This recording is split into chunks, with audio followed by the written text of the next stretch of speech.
Let's get right into this. Back in 1999, a young mom named Sherry Lady just disappeared from her small town in Pennsylvania. The official story? Oh, she just ran away. But her older sister, Shelley, she knew in her gut that was a lie, and that feeling started a 14-year search for the truth. A search that would push against years of silence and uncover a really dark family secret. This right here, this quote from Sherry's sister, Shelley Nagel, is really the heart of the whole story. It's what she held on to for over a decade. See, she knew her sister, and she knew with every fiber of her being that Sherry would never have abandoned her kids. This one simple belief, it was the only thing standing against the official story for 14 very long years.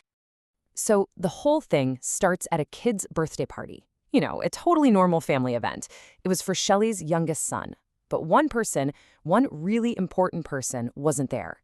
Her sister Sherry, who literally never missed a family party, was a no-show. And that was the very first sign that something was seriously wrong. Now, instead of Sherry showing up, her husband Aaron and his father, Kenneth Leidy, came to the party.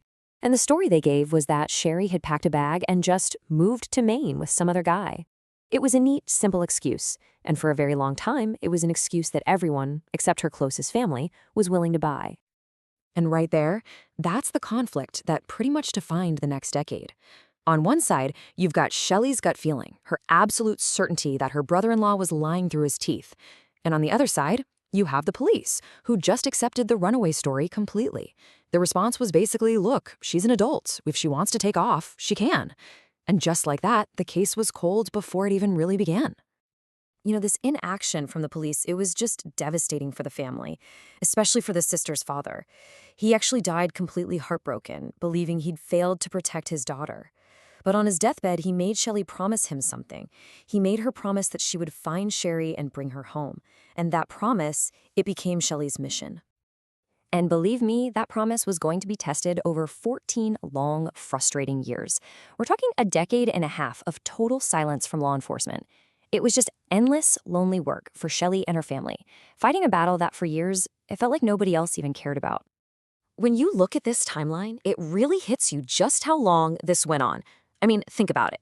From the moment Sherry disappeared in '99 through the absolute grief of losing her dad, Shelley never stopped. She just kept adapting. She went from knocking on doors to using early social media like MySpace, and eventually she started a dedicated Facebook page. And that's when things really started to shift. That Facebook page, it became the real turning point. It wasn't just a memorial page, no. It was a genuine investigative tool. See, in a small town, rumors are everywhere, but people are often way too scared to talk to the police. The internet, though, the anonymity of it created this safe space where all those whispers could finally come out. And slowly but surely, the tips started trickling in. A neighbor mentioned that the Leidy family, who used to be so open, had basically become recluses after Sherry vanished. Somebody else claimed that Kenneth, the father-in-law, was kind of obsessed with her.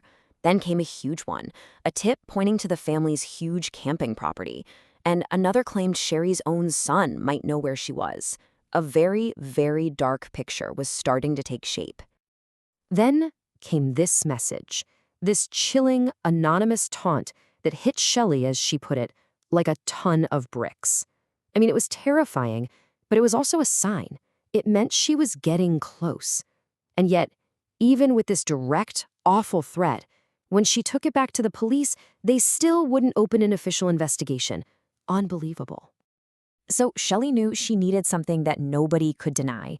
She had to completely blow up the foundation of their entire runaway story. And that meant finding the one person whose existence proved it was all a lie.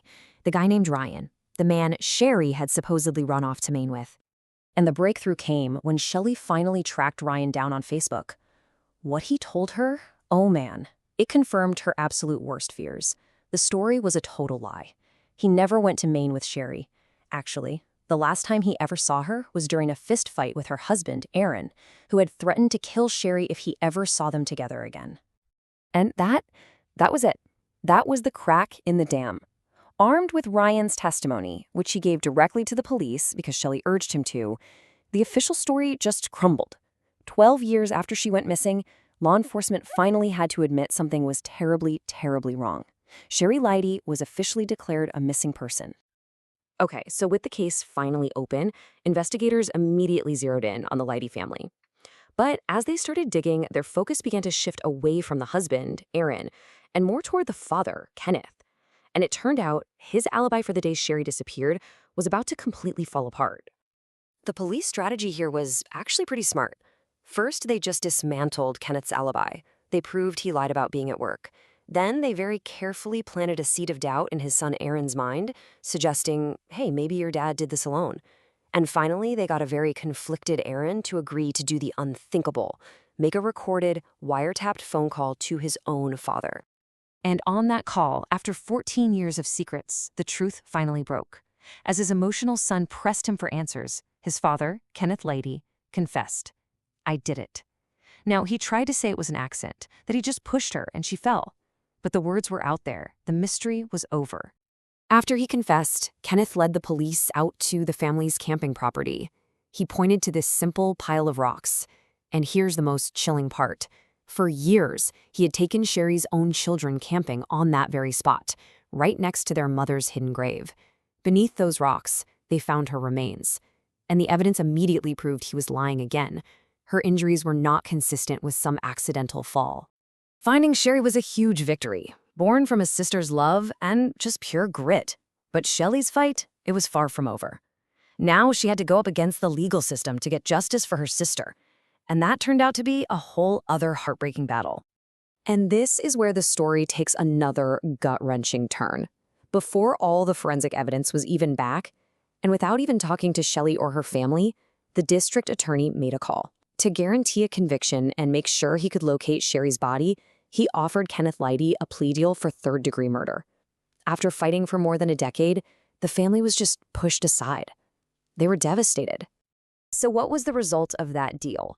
The sentence was just 7 to 14 years in prison for taking a mother from her 3 kids, burying her in a shallow grave, and then lying about it for over a decade. Kenneth Leidy would be eligible for parole in just 7 years. But Shelley's promise to her dad and to her sister, well, that continues. When Kenneth first came up for parole in 2020, she fought back. She rallied that same online community that helped her find Sherry. Her petition to deny his parole got thousands of signatures, and she continues to lead this fight at every single parole hearing, making sure her sister's killer is held accountable. You know, maybe the best summary of this whole case comes from a police officer who was involved at the very end. It's just a shocking admission, really. He said that this case wasn't solved by police work. It was solved by the relentless 14-year-long effort of one woman who just refused to give up. And it all brings you back to this idea of justice. We think of it as this fair process, right? Using laws to judge and punish criminals. But as Sherry's story shows us, sometimes that process can feel anything but fair to the victims and the families who are left to pick up all the pieces. So, I'll just leave you with this question. Shelley Nagel did the work the system refused to do. She found her sister, and she found her sister's killer.